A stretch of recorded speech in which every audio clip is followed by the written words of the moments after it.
wireless communication. As in last lecture, we have discussed about the introduction of the mobile computing.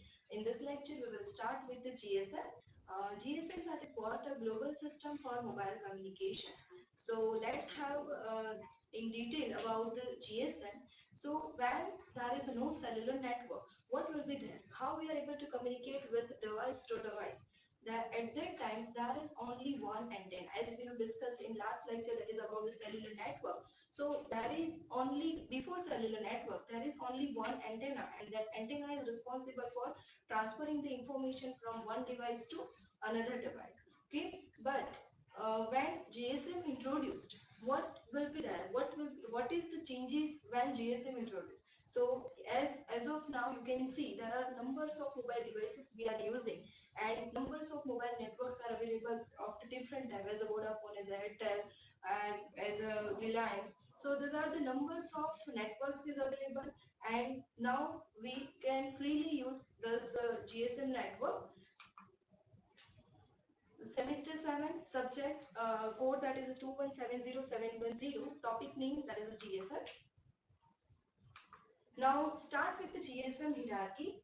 Before starting the GSM architecture in detail, first we have to learn about the GSM hierarchy.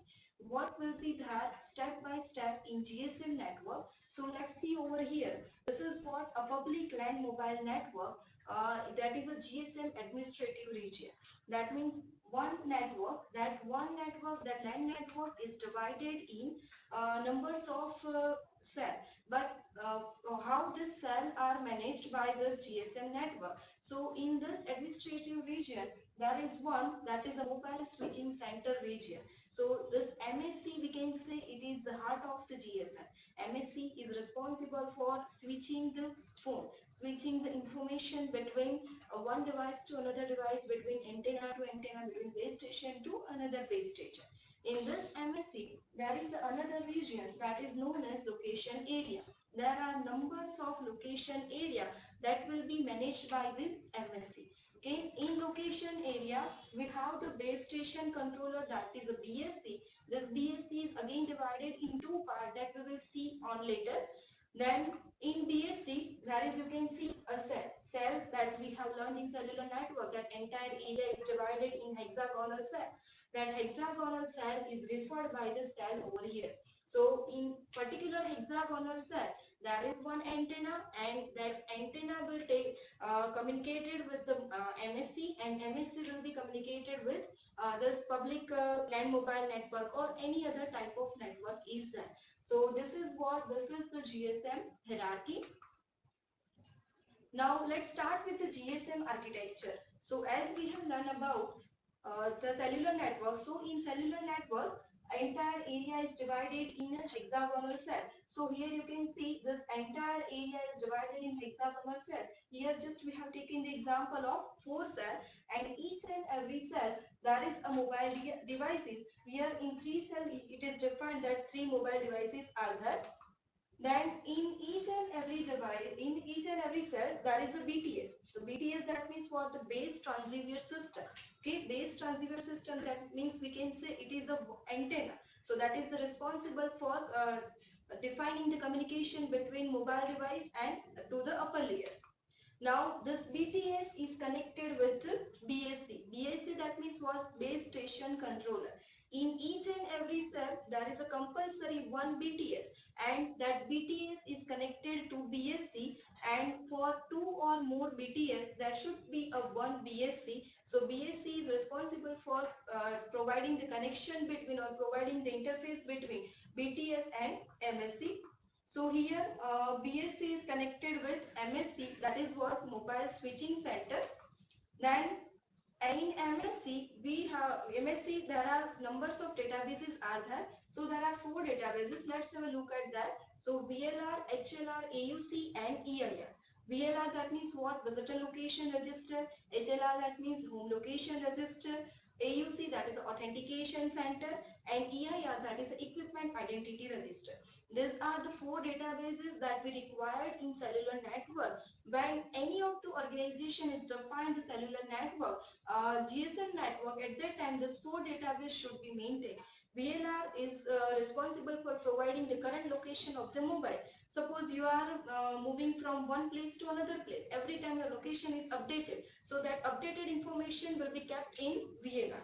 Then HLR contain the fixed information. For example, whenever you are going to buy any SIM, so at the time you have to fill some information. You have to provide some documents. Okay, so that type of basic information that should be stored in HLR, and that information will be fixed. Next is what? Authentication center. So this authentication center is responsible for providing the authentication when any call is done, and EIR kept the information about the stolen devices.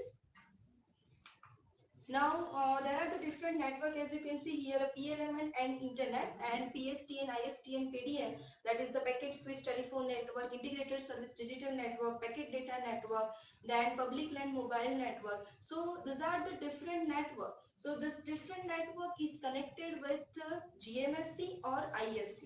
GMSC, that means what? Gateway Mobile Switching Center, and ISC, that is International Switching Center. Okay, gateway, why we require gateway? Because there are the different types of when there are the different types of network, one is a landline network and another is a mobile network. So at that time we require the gateway to connect this different type of network. So gateway is used for the protocol conversation. Then next is what? ISC, that is International Switching Center, that is also used in GSM.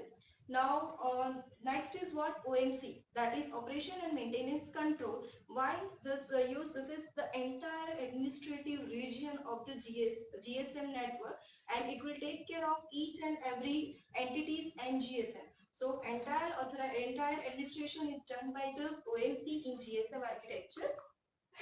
Now let's have a look at the entities in GSM. So here you can see these are the four entities, that is basically four entities. So first is what? Mobile station. Mobile station, in mobile station we have the mobile equipment and SIM. Okay, that is one hardware, that is a device, and SIM, that is used to communicate between two devices. Next is what? Base station.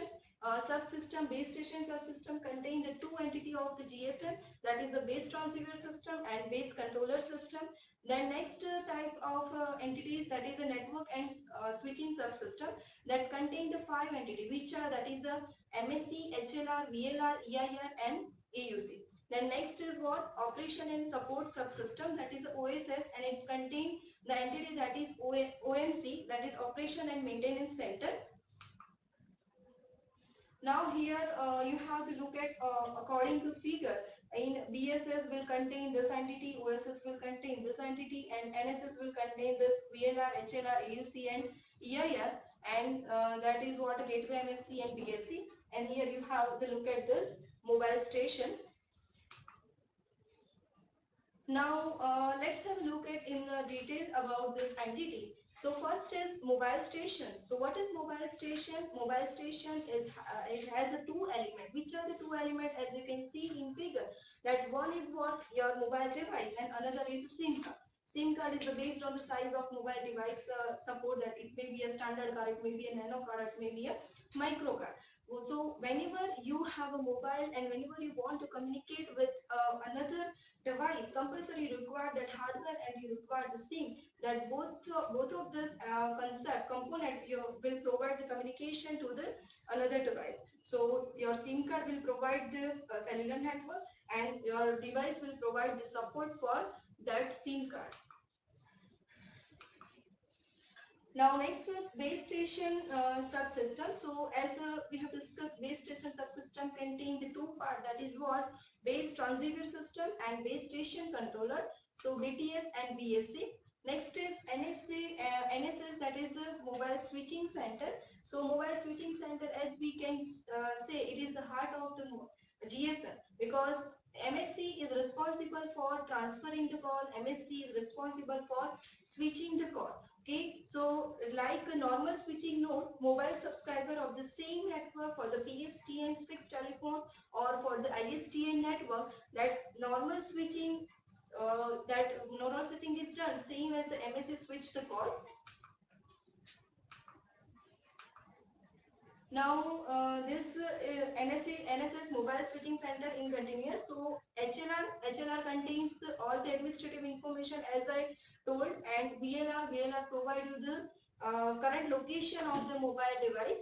HLR is always fixed and it is stored in the home network, whereas VLR is logically moves with the subscriber. So whenever you are moving from one place to another place, suppose you are moving from Ahmedabad to Baroda, so at that time VLR will move with you and will move with your device. So VLR will provide the current location of your mobile device. Now next is operation support subsystem, that is OSS. It controls the monitors of the GSM system. So OSS is concerned in the different component of the NSS to BSC, and also in the charge of controlling the traffic load of the BSS.